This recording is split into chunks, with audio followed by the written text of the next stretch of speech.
My perspective on the way that I would describe psychedelics are substances that reduce sensory gating. And so it's like an amplification of perception. It was fascinating to me that ayahuasca seemed to allow you to see and communicate with spirits. And I started to get really scared. The ayahuasca is the spirit that you're communing with that has the intelligence that teaches and shows and guides and motivates your curiosity. It's only later I understood like humans are just one species among many, and some of the other species are very advanced. They're like the big elders who's watching from the side, and if someone is prepared, then they communicate and they ask you like, okay, this person has potential. He would be capable enough to understand the bigger picture of the universe, and he would play his role in the greater plan. In this episode, I'm talking to Carlos, the director of one of the biggest ayahuasca-based healing centers in Peru, called the Ayahuasca Foundation. Personally, I think ayahuasca is a very potent and powerful tool for anyone who's looking to understand about themselves and the world. I have tried it multiple times over the year, and it had a transformational effect on my life. This is part one of a two-part series that delve deep into what ayahuasca is, the secrets behind it, how the shamans use it in the Amazon to communicate with spirits and other entities that exist beyond human realm of understanding. Feel free to watch it till the end, and if you like this kind of content, definitely subscribe. So maybe we should start by introducing you, Carlos. So who is Carlos? Well, my name is Carlos Tanner. I am 50 years old, and I grew up in the United States in New England, and then I moved to the Amazon rainforest in 2004 and began living with who would become my first teacher, Don Juan Tangoa, a curandero as they call them, or a shaman in the ayahuasca tradition. And then in 2009, I started an organization called the Ayahuasca Foundation, and I'm the director of that organization. And that's really kind of come to define who I am, I would say. But I'm also a husband and a father. I have a daughter who will turn 10 in a few weeks. Mm. And from my point of view, you are one of the experts in ayahuasca with such a long experience. I haven't met anyone with this long of an experience who would like to talk. So we would we'll start the podcast. Maybe we should think about like one of your first memories in life. So does anything come to your mind? Yeah, definitely. I actually spent the first 5 years of my life living on a farm, and so I have a few like kind of little scenes that I can remember. Catching frogs definitely was a pastime of mine as a 4-year-old or a 3-year-old. I kind of roamed free like around that farm. So I can remember like being out in the field. We had a big pile of rocks out at the end of the field that I used to explore. I can remember being there with my brother, and I can remember that farmhouse and being in our bedroom. We had bunk beds. So I have a few memories, but I would say one memory that's like a full scene. We were going to go to church, and everyone was in our car. I have 3 brothers, so like our whole family was in the car waiting for me, but I was taking a long time because I was tracking a toad in the driveway, and I caught it, and then it peed in my hand, and then I got into the car, but my mom wouldn't let me have the toad in the car, and then I had pee on my hand, and my mom was like a little upset because I had nice church clothes. So that's like a very distinct memory. That's probably the first memory I can think of. And where is this happening? Oh, that was in New Hampshire. New Hampshire. Okay. That was in New Hampshire, in a little village basically called Dunbarton, north of Concord. And that, yeah, I was with my parents and my 3 brothers at that farm. And what kind of child were you? What was your point of view about the world at this quite young age? At that age, well, I don't have too many memories of that age, like I was saying, but I was always a real creative kid. I really loved to draw, and so I drew a lot. I was a really artistic kid, and my dad, I think he and I have always had a special relationship. So I accredit a lot of like my interest in shamanism to him, actually, just because, not that we talked about shamanism specifically, but we did talk about things that were not normal. Like it was an interest that we shared. So he told me about UFOs, and we talked a lot about aliens, and he told me about Buddhist monks who lived high in the mountains and could generate temperatures into their extremities that would allow them to live in such cold weather. And he introduced me to things in the natural world that were bizarre, and I became fascinated by those aspects. And I do feel like that did lead me to the fascination that I still have about psychedelics and ayahuasca and indigenous traditions and shamanism and altered states of reality and spiritual dimensions. I think, like, from the way you explained, your dad gave you basic first steps on curiosity and mystery, which you kind of followed. So let's move a bit more forward. You in school, what kind of child were you back in time? I was always looked upon as like the smart one in my family. I was the youngest, and my father is a very, very intelligent person. So I think that because we had that relationship, I just kind of naturally believed myself to have a type of intelligence, and I think that believing that you are intelligent does go a long way in terms of opening yourself up to it. Although, of course, it can go too far in some cases. But I think that I always was curious, and I was kind of like a troublemaker in a way. When you're too curious, or when you're just very curious, you ask a lot of questions, and sometimes that created some situations in school where I was maybe pushing the limits of my teachers and wanting to know, like, well, what about this or what about that, and kind of pushing their limits maybe at times. So I think that kind of like defined me as well, as the person who asked all these questions and wanted to push the limits of what was known. I would like to ask you a quick question in between. Now you have lived a good portion of your life in a different community, seeing all the people from our Latin America, or like, people who are following shamanism. How do they do their schooling? So compared to that, on the west side of things, now from the new point of view that you have accumulated, how do you see that? Oh, I have such admiration for that. I try to bring that into my own daughter's education.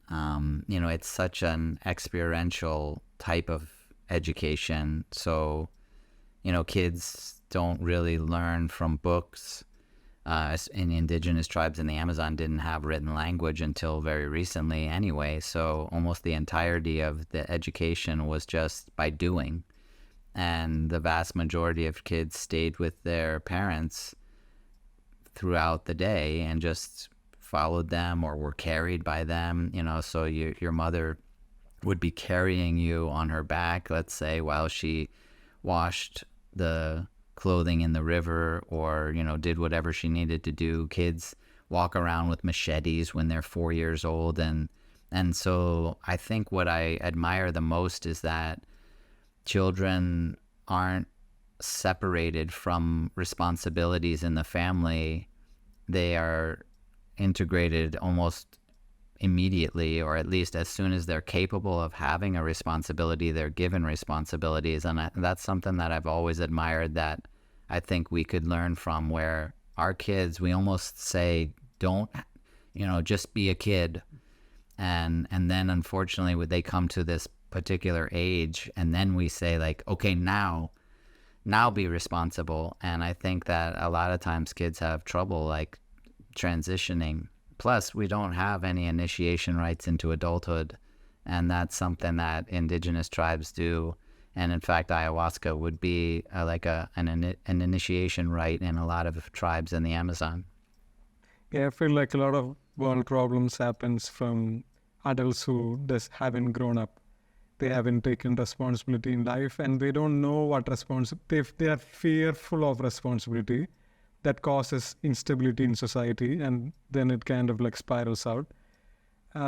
Let's move a little bit forward to later stages of your life, maybe like end of high school. So what did you want to become in life? What was your ambition? Were you an ambitious child?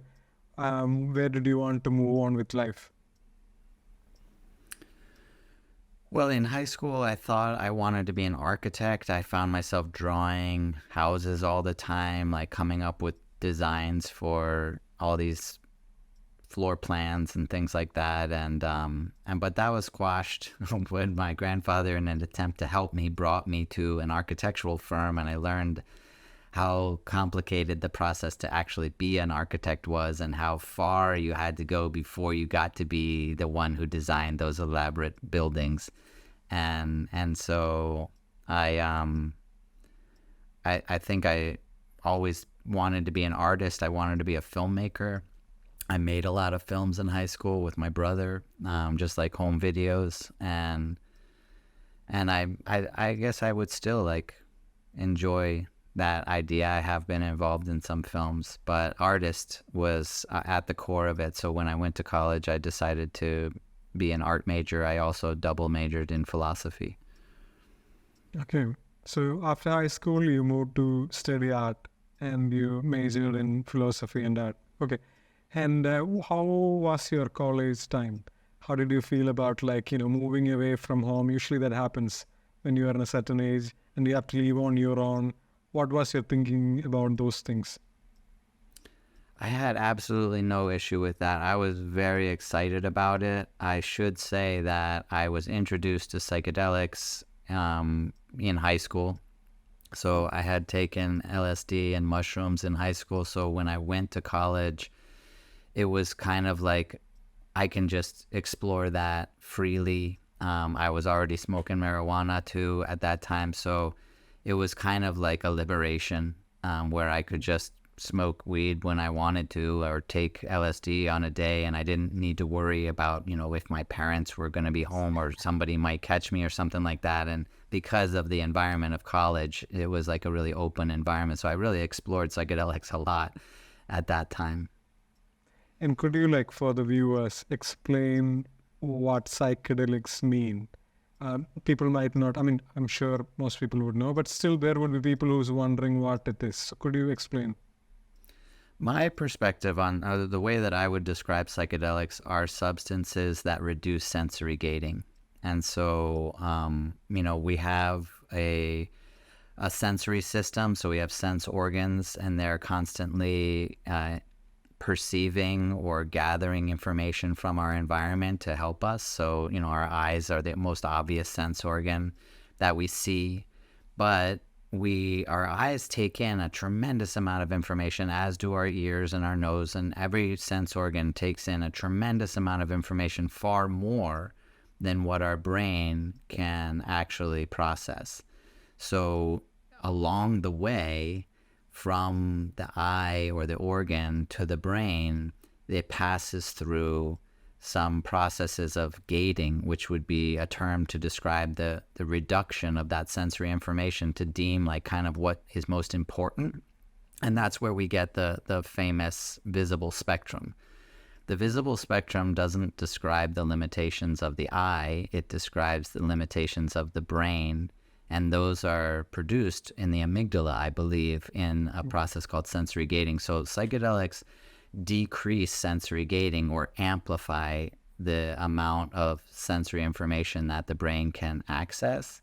And so it's like an amplification of perception. And somewhere along the line, someone decided to call that psychedelic. Okay. Now I would also like to add that that is where, in many ways, point of views emerge. For example, like there would be social systems that you are born into and brought up, and there is information that you care about in a certain sense. People usually see what they are looking for. And this is also like the way the body works. It filters out the most important information. People think like when they see an incident, oh, this incident is like this. It's like it's more of like you are looking at it like this. The incident might not be like that. It's impossible to see all the angles to the incident. And it connects to psychedelics in a way. Like psychedelics kind of opens up your viewpoint in a sense. You get multiple viewpoints, sometimes viewpoints that you have never been capable to imagine before because of your social systems. So you were... You could call it maybe a tool for consciousness expansion. Yes. And that's exactly how I believe as well. I mean, there is certain scientifically certain limitations that humans have that has been overcome using certain plants or certain chemicals. But let's move on a little bit further into like, so you were finishing your master's in philosophy and art, and you were experimenting with psychedelics. What was the natural next progression for you? Where were you going with life?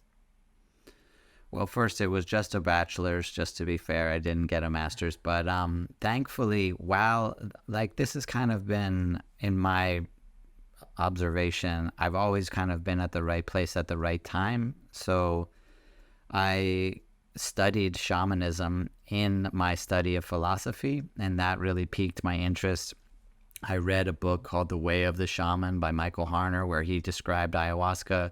I then read Food of the Gods by Terence McKenna, Plants of the Gods by Richard Evans Schultes. You know, I really like found a connection and a passion for shamanism and the use of plants to alter our consciousness. And that, coupled with my own explorations into the use of LSD and mushrooms and mescaline during college, like set a path for me, I would say, just in my curiosity and my interests.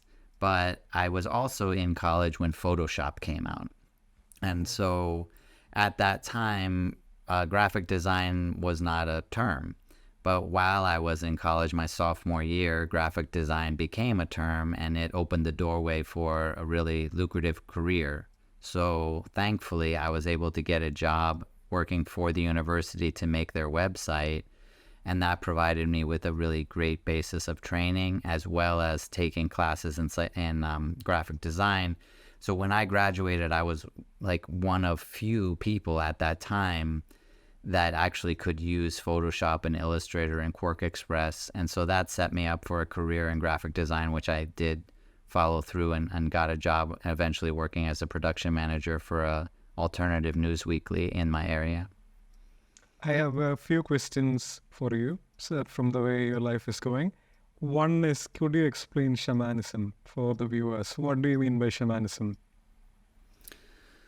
Well, shamanism, I guess, has a couple of components, you could say. So I believe that the term shaman comes from the Tungst culture in the Siberian area, and it means, or it could be translated as one who knows. So shamanism could be looked at as a science of coming to know things, but by using these consciousness expanding substances to explore these kind of realms or dimensions, you could say. Like if you think of the visible spectrum as a dimension, that kind of defines our reality, because that's the majority of what we know to be, because it's what we can see. But yet there's a whole spectrum of frequency far greater than that, higher than the visible spectrum in frequency, and lower as well. And so those could be looked at as dimensions as well, a higher dimension and a lower dimension. And that's what you see oftentimes in shamanic perspectives or indigenous cultures, is the idea of three worlds: the upper world, the middle world, and the lower world. And so a shaman would be someone that has the capacity to enter into those higher and lower worlds and understand things and come to know things. And specifically in the tradition I work with, which is a term that would be called curanderismo in Spanish, which is from the root word curar, or to heal. That would be a way of using that access to upper and lower worlds or to expanded consciousness to find the solutions to problems, usually relating to health. So to find medicinal plants and remedies and healing practices and techniques to bring about a person's healing. And that's more specific to like a type of shamanism that would be applicable to the curanderos. But it's not only someone that can heal in the term of shamanism as a whole. And shamanism goes back to thousands of years. It's been it's a tradition, or it's kind of like a way of learning which has been existing for an extremely long time. Just from history, you can look at like ayahuasca is the same. Extremely long back, people have been using it. The Western world, or the people who are listening would be like, oh, this is new terms. I would say it happened because of change of information, change of flow of information, and then new things kind of become more prominent for everyday lives. And then the old knowledge has kind of took the second seat in life. Another question I would like you to answer is about consciousness. What would you say, what is consciousness according to you? Well, obviously that to me is probably the most challenging question that we have in all of time, but I will do my best to answer it. I think of consciousness as a philosophy major. I have like a philosophical perspective, you could say, and there is a philosophical perspective that has a name. It's monistic idealism, and that would be what would best describe my perspective. And that views all of the entire universe is made of energy, and that energy is consciousness. So in my view, consciousness is everything that makes up everything, but there are all different patterns and frequencies of consciousness. And so I don't think of consciousness only in the realm of thought, which might be a more common perception of it. I look at that almost the same way we understand the states of being in, and an example would be, an easy one would be in the state of water. Like we know that there is the gas state, the liquid state, and the solid state. I think of consciousness in a similar way, that I think my body is the solid state of consciousness and my emotions are the liquid state of consciousness and my thoughts are the gas state of consciousness. So those are like different frequencies of the same energy, in the sense of water being in different states according to their frequency. That's like one way I could describe my perceptions of consciousness. So I really do think there is nothing but consciousness, but that it exists in various frequencies and patterns. And I would say, like from a Hindu tantric way of explaining, and the easy way to see would be like, and people would relate, I would say, faster maybe, all that we see, all that we experience is the mind. Mind is the basic fabric of the universe, and all that is created, it's the mind, including the flesh, the bone, all kinds of things. And then in the tantric point of view, the consciousness in a way has two sides. It is the great intelligence that is inbuilt into every smaller point. And then there is the energy that kind of manifests things. And they both go really well together. And as together, they become the mind itself. And you have the individual mind inside you, which kind of is observing all things that you see. And it's the same thing that is outside as well. It's constantly trying to understand itself through all of creation. So let's move a little bit further. So you've been working as a graphic designer, and what was happening in life? What was your feeling as a person? Is a young person who's working full time, What was that feeling, and where was life going? Well, like most people in this culture, we're conditioned to believe in a particular concept of success, and and and so there's these steps that are involved. And for me, that was, well, you go to college and you get a degree, and then you get a job, and you get a career, and then you buy a house, and you settle down, and you have a family. Like, there's kind of these steps that we're just conditioned to believe in terms of what success means. And so I was doing that. I was like following those steps and kind of checking those boxes. But when I got to a place where on paper, according to the list, I had done it, I was successful, but I didn't feel good. In fact, I felt like depressed. And I don't want to say that the success caused the depression, because it didn't. The depression was there. I think I had been, I don't want to blame anyone but myself. Like, I had come to a belief that my success would somehow alleviate the depression, and it didn't. And so at that point, I didn't know what could alleviate the depression. I was kind of hoping that, if I just become successful, then I won't feel bad. And when I got to the point that I realized that wasn't the case, then I came to a point where I just thought, well, then this is it. You just tolerate it. So I started drinking a lot more, and I started doing a lot more drugs, harder drugs. And so I started taking like numbing drugs, like opiates. And that was like me just dealing with what I felt was how you have to manage being an adult, a successful adult, is that you're not fulfilled, but you compensate by drinking and numbing yourself to it. But I also felt that there was a point where I had a VW bus. After college, I traveled the country, and before I settled down into a career. And that was also part of the conditioning, right? Like, while you're young, you can do a bunch of fun stuff, but when you get older, you got to settle down. And so there was this feeling when I had my own VW bus that I lived in. I was sleeping in the back, and I could just pull over and stop and stay in a place for a couple weeks if I wanted to, or just move on. And sometimes I would stop and get a quick job and work somewhere for a little bit or do something. And I felt this connection where there was like a calling, like, oh, it's time to move on. And oh, I should stop here. And there was some like type of guidance happening. And now that I was settled, I couldn't follow the guidance anymore.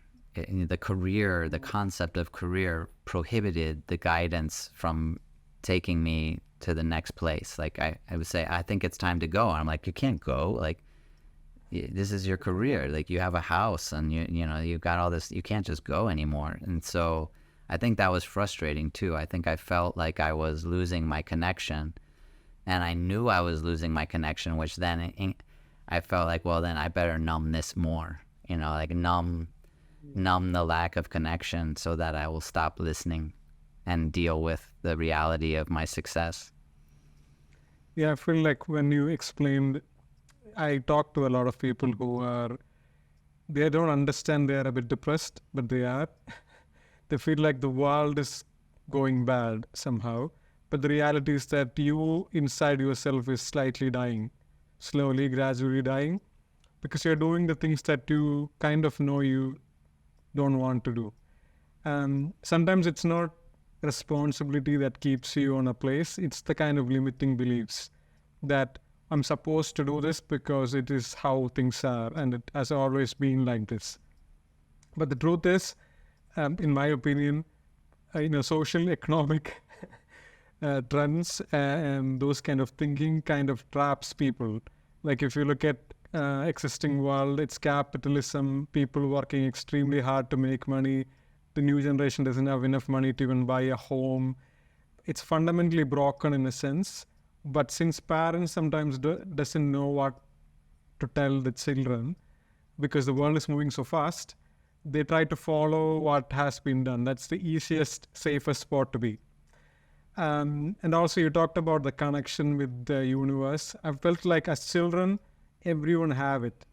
Now it's kind of like the self, it's the sound, the voice inside, which is a bit more sharper and more intuitive. The more you go out of the path, in a sense, numb yourself in a sense, you kind of dim it down. And then you start feeling this kind of depressive feelings because you feel no hope. You feel like, wow, am I going to work forever in life? Is that this is going to be, where is the magic? What was, is this it with life? But I would like to explore a little bit more into like, since you mentioned, and I know this from before, you had addiction, right? You actively were trying to stop at this point of time. What was the progression with that? And also, would be nice if you could say what happened next after that period of time. Well, honestly, I guess it depends on at what point you're referring to, but I wasn't actively trying to stop. I would call myself like a full-blown heroin addict or opiate addict, but I still went to work and I still did my job. I feel like I did it pretty well. And I think there's probably a lot of addicts out there that you don't suspect because they still kind of function pretty well. It's not like the movies where I was, on the street or something. But I was definitely spiraling, and I got to a point where I just didn't care anymore. And it was at that point that I decided I'm going to quit my job. I had been offered a job to work for a drug dealer, and I took that job instead, and because it would have me driving cross country, transporting drugs, and I just felt like I'd rather be driving, I'd rather be moving than stagnant in this no future like life, I guess, and so I quit my job and started doing that, and then that drug dealer got arrested and went to prison, and now I was like without a job in any sense of the word, and I had a nice addiction at that point, so I was just really spiraling at that point. So that was like 3 months of just spiraling down and down until I woke up in my car underwater because I had blacked out behind the wheel and driven into a river. Thankfully, the window was down, so I was able to get out of the car and swim to the shore. And at that point, I realized that I did not want to die, and that I still did have a will to live. And as I watched the car sink completely under the surface, I made a declaration that I would change my life. And so it was that at that point that I wanted to stop. But that was definitely the rock bottom point for me. I feel like it was a lucky rock bottom, to be honest, in comparison to some of the others I've heard. And a week later, I got a random email from a friend who was in Iquitos, Peru, and she had met 2 guys that knew a shaman, and she was going to drink ayahuasca with them. And I had introduced her to ayahuasca because of my studies and reading during college, and she thought of me and wondered if I might want to go down and do it with her. And I thought that was the guidance from the universe coming back. And so I took that guidance and decided this is exactly what the universe wants me to do, and this is what's going to save my life. And that was May of 2003, and that's when I flew down to the Amazon for the first time to drink ayahuasca. How old were you at this time? I was 27 years old. Quite young. And I wanted to mention, like, I believe like universe have this nurturing side. It can really feel people's pain and the genuineness inside. If people could genuinely feel pain and could like really ask for help. In my life, I have seen help arrives. Because this kind of consciousness we are talking about, we are also that. So it's possible to connect to it and ask for help. And people do it using prayers, people use meditation, different kind of techniques.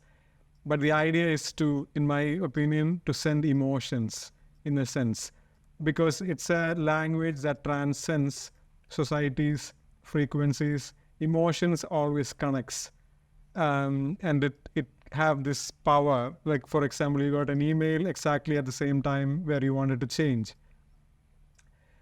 Before we go into the next step, I have a very quick question. I know people who are addicted to serious things, alcohol, hard drugs. But it's when I look from outside, feels like it's impossible to make them understand and change. So, as a person who were in that spot when you were young, was it the fear of death that changed your thinking, or was it something else that triggered like it's enough? I'm moving from here. Oh, that's a very good question. I mean, I don't know if it was one or the other. I definitely would say fear of death. Like, I remember very clearly, like, if I don't do something, I will die. So I definitely feel that was a motivator, but there was something underneath that.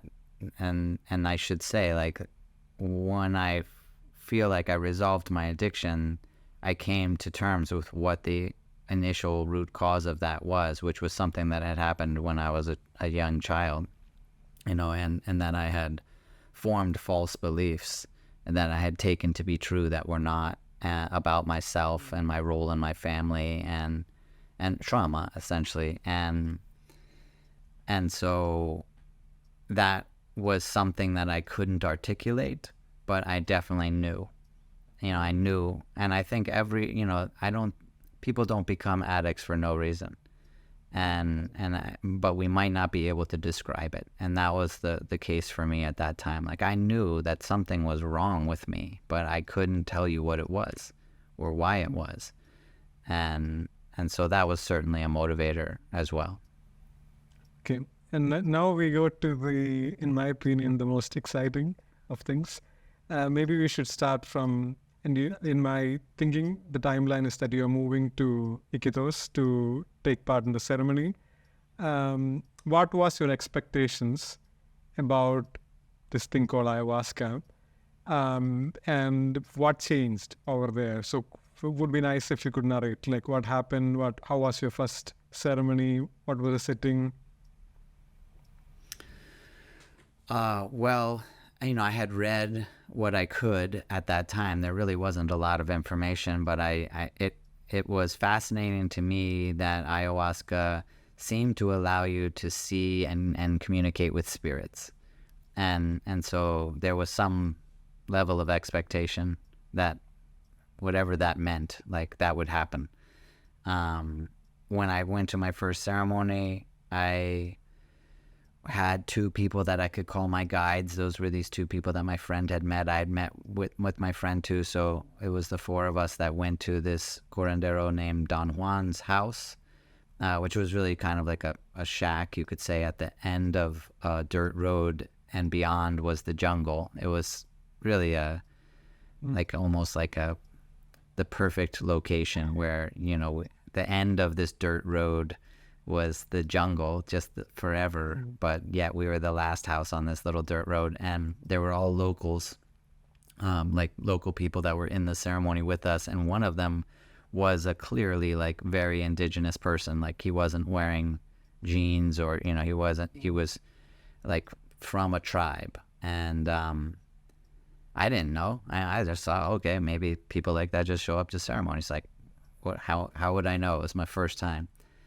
No one gave me any preparation advice. That concept wasn't present in my mind at all. So I had been using opiates right up to the day that I went to the ceremony, and so I was polluted. And then when I drank the ayahuasca, I started to have, like, physiological responses. So I started feeling really, really hot. And I think I started to feel really abnormal. And I'd taken psychedelics a bunch, but this was like the strongest psychedelic experience I'd ever had. And I really started to feel fear. And I started to get really scared. I threw up many times, like maybe 15 times. I had to throw up, and it was like a tremendous detox looking back, but at the time it was a horrendous experience. And I remember thinking, why the hell did I want to do this? Like, why would anyone want to do this? And in my visions, they were so confusing. There was way too much happening for me to like understand it or comprehend, and I couldn't really tell what was real and what wasn't, like what is a vision and what is real. And it felt like there were demons like trying to attack me, and it was a horrible experience.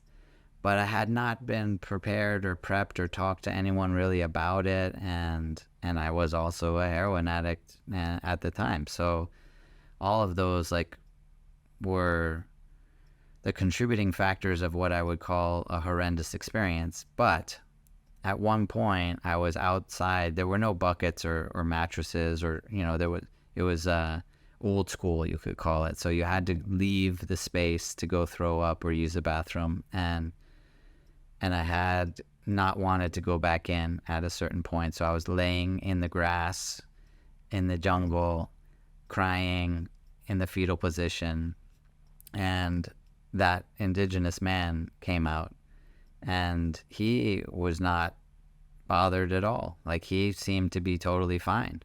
And I watched him without him knowing, because I was laying in the grass, so he didn't see me right away. And I watched him just walk over to a place and bend over and throw up, and then stand back up just like it was fine, and start to go back in. And he saw me, and our eyes met, and I didn't speak his language, he didn't speak mine, but he just waved me in, like, come back in, with a wave of his hand. And he was such an impressive person, especially at that moment where I was just, in shambles, and he seemed to be totally stable. And I just stood right back up and dusted myself off and went into the ceremony. And that was really, really important, because that moment showed me that all of this stuff that I thought was ayahuasca was me interacting with ayahuasca. Like, I put the focus on me instead of saying, like, why would anyone want to do this, like have this experience, as if that's what ayahuasca did. Now, seeing him clearly in a different place than I was, I started to look at myself. And that was a huge revelation for me, where I realized, no, it's my fear. My fear was shaping all of my perceptions and interpretations. And so as that ceremony ended, I began to learn a lot about just kind of like what you're saying, like how emotions do communicate, and what that frequency is, and what that energy is, and essentially learned that my fear was my greatest obstacle in the experience, and not that it was the experience itself. And that was a huge lesson to have coming out of the first ceremony. So at one point I was like, I'm never doing this again. But thankfully, because of that, and then some insights that I were able to gain at the end of the ceremony, I decided, no, I'm going to come back again, but I want to see what it's like if I'm not afraid. I would like to ask a question before I would like to make a comment. I feel like the plant has a way to make your curiosity rise as well. It gives you hard time, especially first time, just to test you, just to see who you are. But it also increases the curiosity, like, don't you want to know who I am? So even when you have a hard time, in the end, because you're very curious about learning, you come back and you try to do. The plant is very smart. So the question I have for you is that people who's watching, they might not know exactly what ayahuasca is. They might be reading online, but could you explain it from your point of view? What is ayahuasca? Sure. Well, I should mention, I agree with what you just said. However, at that time, I did not have I would call spiritual perspective towards a plant. I didn't think that plants had spirits. That was a concept that thankfully has been developed very well over the last couple decades. But at that time, I was very much like taking a drug. I was taking an orally active DMT mixture. That's kind of what I perceived it as at that time. The next ceremony would drastically change that. But so I was perceiving it from that perspective at that time. And so what is ayahuasca? Well, ayahuasca is the name of a vine. It's scientifically named Banisteriopsis caapi. And that vine, as you mentioned, has been used for thousands of years in cultures all across the western Amazon region. Over 100 tribes have a history of use of the ayahuasca vine. And it has a special quality to it. Chemically, it has been known to have harmine and harmaline and tetraharmine, some class of chemicals that have specific effects on us and are often referred to as monoamine oxidase inhibitors, in that they prevent a particular enzyme in our gut from being produced that would break down certain chemicals. And that original name, I believe, for ayahuasca was called telepathine before it was called harmaline, which implied that it's, had this kind of telepathic effect. And ayahuasca was used as a plant medicine solely made from that vine, most likely for a very, very, very long time. But then somewhere along the line, people began to use admixture plants. And so that's what most people would consider ayahuasca to be now, is the combination of the ayahuasca vine, which contains the monoamine oxidase inhibitors, or the MAOIs, and an admixture plant that contains dimethyltryptamine. And there was some interesting studies that tried to track that, that found that particular admixture plants could be traced to particular regions.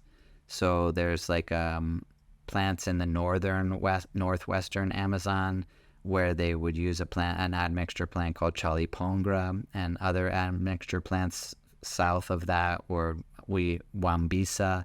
In the Iquitos region where I was for my first ayahuasca experience, they used chacruna. And these are according to some articles that I read, so I can't really verify that myself because these are, going way back.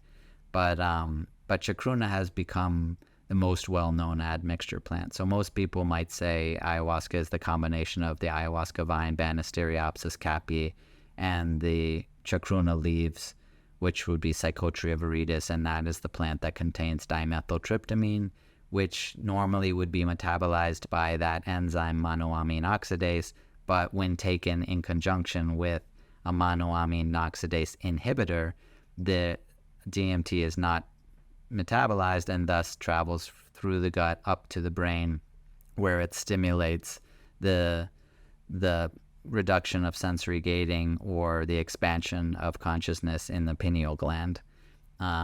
So that's kind of like an understanding of what ayahuasca is as a plant medicine, at least as it is today. Now, some tribes never used an admixture plant and yet still had very visionary effects. And Richard Evans Schultes, who is kind of the godfather of ethnobotany, spent 14 years in the Amazon in the 40s and 50s, and he drank ayahuasca with a lot of different tribes, and he wrote about drinking ayahuasca that had no dimethyltryptamine in it, and he described his experiences as some of the most profound visions he'd ever had.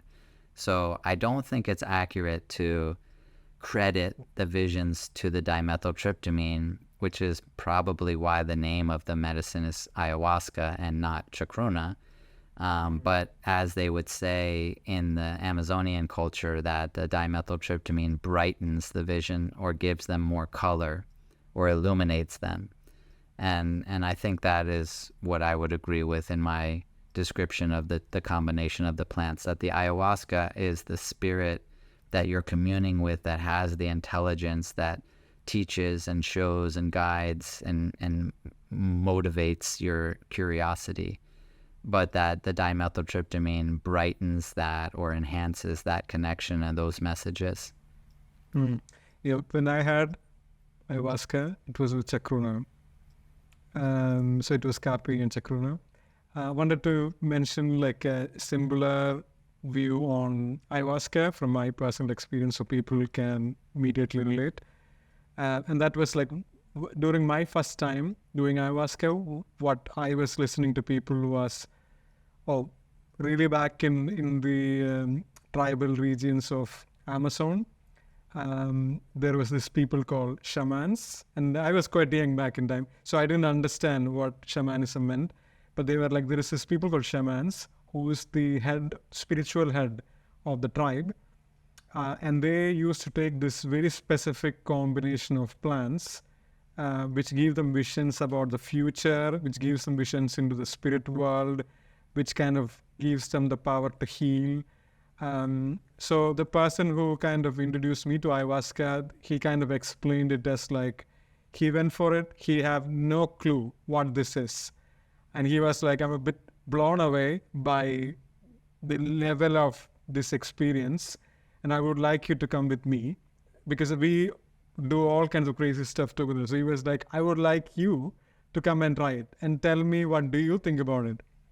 So when I went for the first time, I come from the same point of view that I believed, because of my upbringing, that, oh, it's only humans that inhabited the world. And it's just human intelligence of logic that kind of made this world how it looks. And it's only later I understood, like, humans are just one species among many, and some of the other species are very advanced. Like, for example, like plants they came much before humans, and they have their own technology, their own systems, which is way ahead of humans. It is just that not everyone is welcome to that world. They're like the big elders who's watching from the side, and if someone is prepared, then they communicate and they ask you, like, okay, this person has potential. He would be capable enough to understand the bigger picture of the universe, and he would play his role in the greater plan. So invite him. So they come in dreams. I remember, like, I had dreams of ayahuasca, and I didn't understand it was a dream. I was thinking like it's just a usual dream, but sometimes it's very vivid and very strong.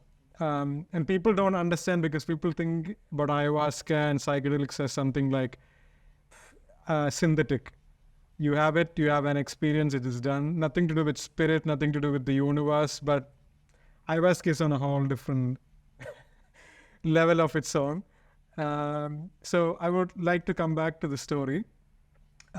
So you had your first experience, and what was the future look like? How did it evolve in your life, and what happened next? Well, I went back for a second ceremony, and that was a radically different experience. And the key to that was that I knew that my goal was to not have fear. So that was like my mantra when I went in. I'm just not going to be afraid this time. And maybe, like, just to back up, because I'm using some terminology now, and I'm trying to, like, capture the essence of where I was at that time. And I used the term visions, but at that time I called them hallucinations. And I think that's a key detail, to be honest. The difference between what you think is visions and what you think are hallucinations. Because vision is when you can see beyond the visible spectrum, as I see it now. But hallucinations is seeing something that's not there, that doesn't exist. And there's a pretty big difference in that, I would say. One, it is real, and now you can see it. And the other is you're seeing something that's not real. And so my first perception was those were hallucinations. But then I went in to the second ceremony, and I was firm that I would not be afraid.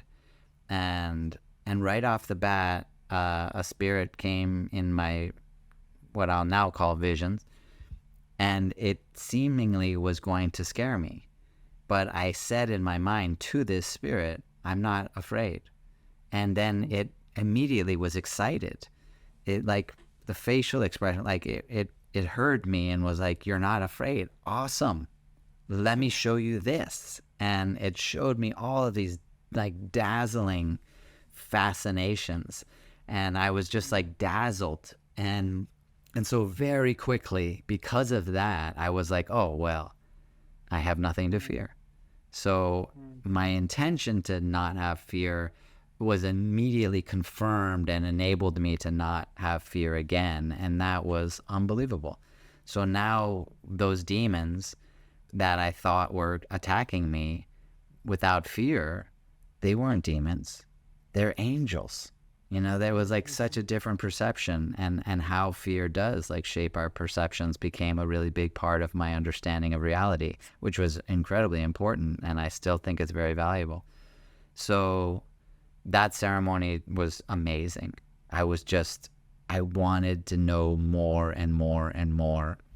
And at one point in the ceremony, I felt a hand on my shoulder, and I knew where I was.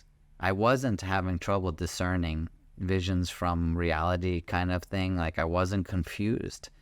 And I think that was because I wasn't afraid. And I was just eating it all up. You know, I was just loving it. Now, partly I hadn't done heroin or any opiates since that first time. I wasn't going to do that again. So also I didn't have the toxicity and those pollutants. I didn't throw up multiple times. You know, I wasn't in that state, which was certainly helpful.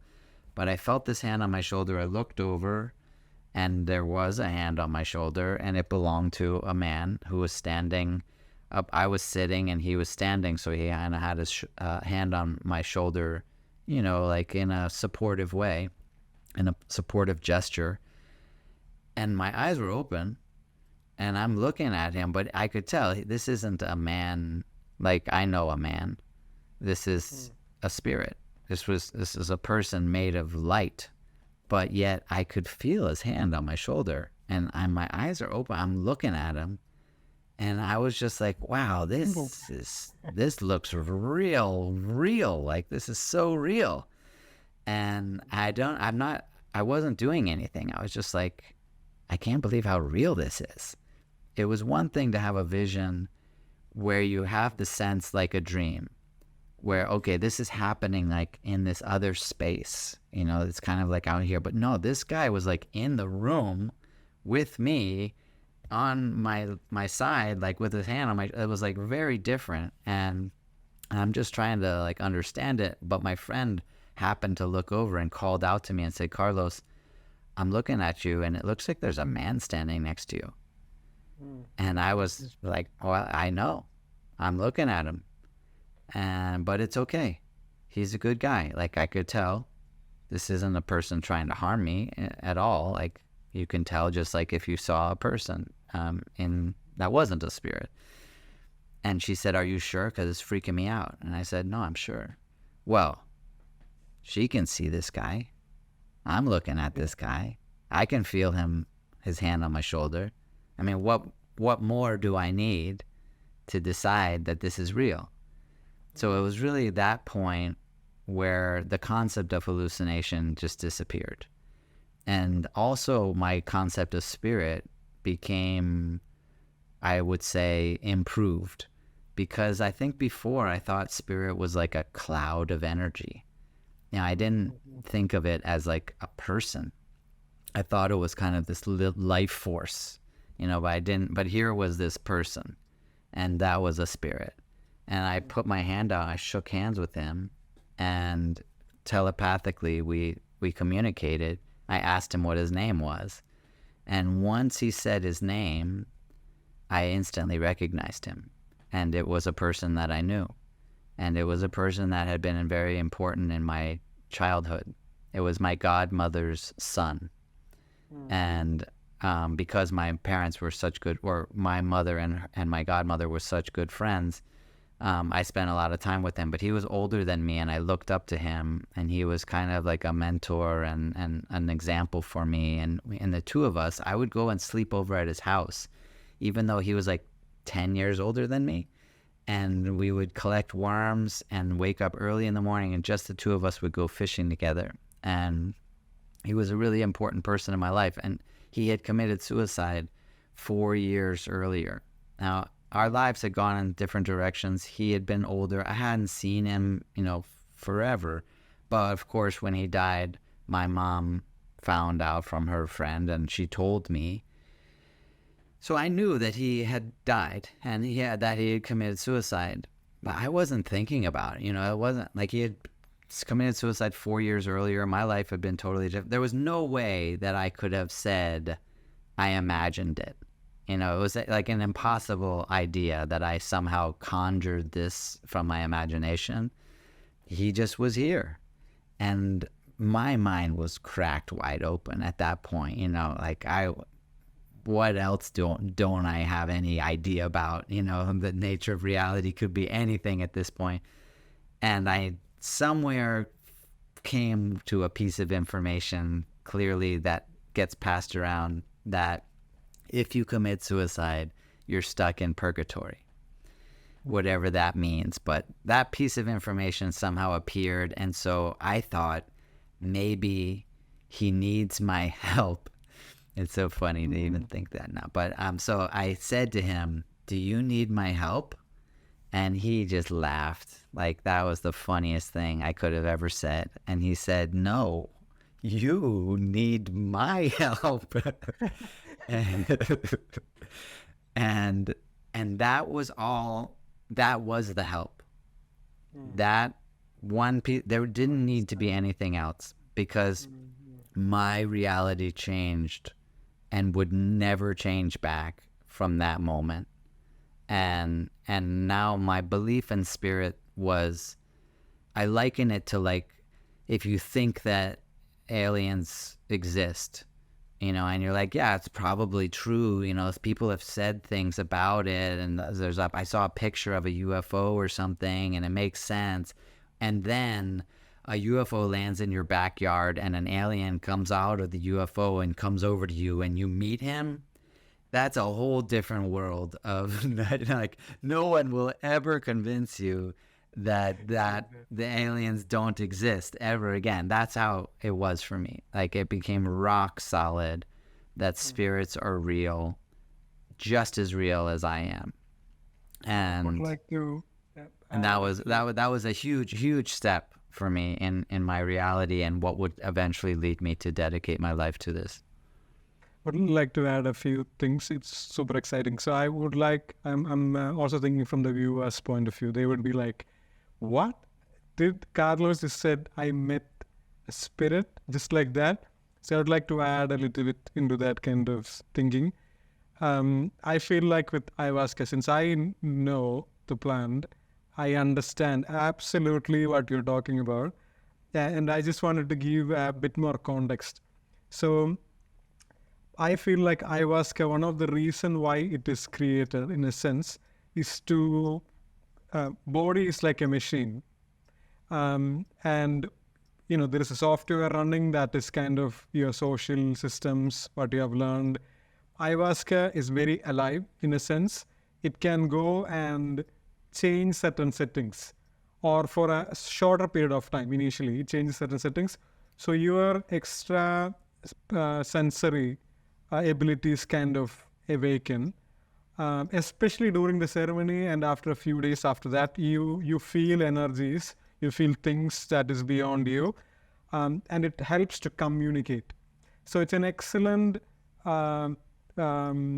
organism or species that is extremely good at breaking down the communication barrier between other organisms, other energies, other spirits.